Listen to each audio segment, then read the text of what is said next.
Humanity refused to retreat, and that's when the real war began. Prologue. The demand. The message came through every comm channel, every screen, and every satellite relay across human space. It was not a declaration of war. It was an ultimatum. The Galactic Hegemony, rulers of 1,000 worlds, had extended an offer to humanity: submit, retreat from all expansionist endeavors, and become a vassal species, or face annihilation. It was not an empty threat. Hundreds of species had heard this same demand before. Some fought back, briefly. Some tried to negotiate. But in the end, all of them bowed to the overwhelming might of the hegemony. The enemy expected Earth to do the same. They were wrong. Act 1. The invasion begins. The first fleets arrived in the Sol system, sleek and menacing, their hulls gleaming under the light of an unchallenged empire. The hegemony's Exarch General Vaethal watched from the bridge of his command carrier, convinced this would be a routine operation. The strategy was simple: strike first. Shatter humanity's orbital defenses. Offer one last chance to surrender before the real bombardment began. But instead of submission, humanity answered with fire. Orbital defenses activated, unleashing kinetic railguns and nuclear missiles with pinpoint accuracy.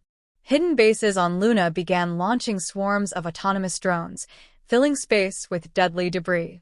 Mars and the asteroid belt colonies unleashed fleets of hastily retrofitted civilian ships, now bristling with rail cannons and plasma turrets. The hegemony suffered casualties. More than they expected. Still, they pressed forward, confident that their overwhelming firepower would crush humanity's resistance. Then the real war began. Act 2. Humanity refuses to retreat. Most species, when faced with a superior force, retreat. They regroup. They negotiate for peace. Humanity did neither. They dug in. They fought back harder. And they refused to die. On Earth, entire cities were transformed into fortresses. Civilians took up arms, fighting alongside soldiers in brutal urban warfare. On Mars, the hegemony expected an easy victory, only to find themselves facing improvised EMP weapons and railgun snipers firing from underground bunkers. On Titan, scientists unleashed weaponized weather systems, creating hurricane force-ice storms that tore apart enemy encampments. The hegemony called in reinforcements. Humanity adapted. They hacked enemy comms, intercepting and disrupting battle plans in real time. They reverse-engineered captured alien tech, integrating it with their own weapons faster than any species in recorded history. They weaponized their very biology, deploying cybernetically enhanced soldiers capable of fighting even in the vacuum of space. For every city the hegemony bombed, humanity built 2 new strongholds. For every warship the hegemony destroyed, humanity produced 10 more in hidden factories across the solar system. And for every human they killed, 100 more took up arms. The hegemony was no longer dealing with a simple rebellion. They had ignited a total war. Act 4. Humanity strikes back. With every battle, humanity became stronger. They were no longer just surviving. They were winning. Earth was no longer a battlefield, it was a launch pad.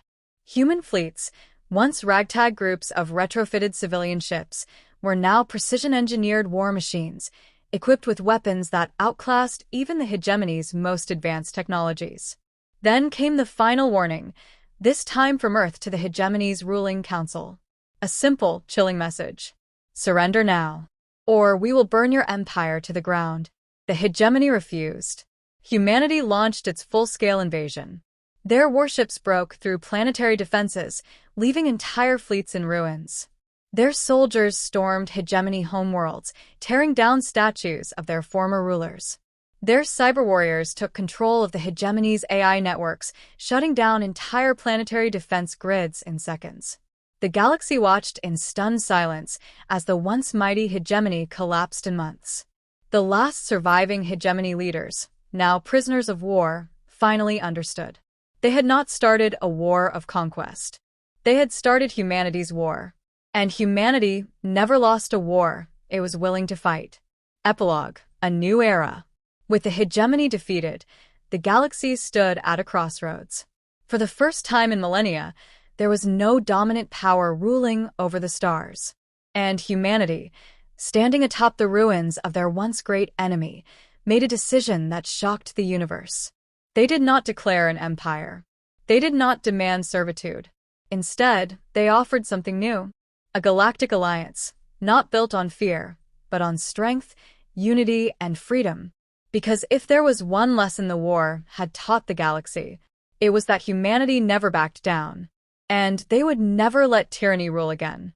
The final thought, the war that was meant to break humanity, only made them stronger. The hegemony thought this would be another routine conquest, a simple show of force, followed by surrender. They had done it countless times before, bending entire civilizations to their will without firing a single shot. But humanity was different. They didn't retreat. They didn't surrender. They fought, harder, smarter, and more relentlessly than any species before them. For every loss they suffered, they adapted. For every battle they lost, they learned.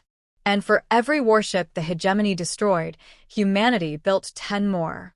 At first, the hegemony was confused. Then they were frustrated. Then they were afraid. Because humanity didn't just fight back, they struck back. Harder. Faster. Without mercy. The war that should have ended in days stretched into years. And when the hegemony finally realized their mistake, it was too late. The galaxy had changed. Humanity was no longer a species fighting for survival. They had become something more, something terrifying. A force of nature. A storm that could not be stopped. When the war finally ended, the galaxy expected humanity to do what the hegemony had done for centuries: conquer, rule, enslave. But humanity surprised them once again. They did not build an empire.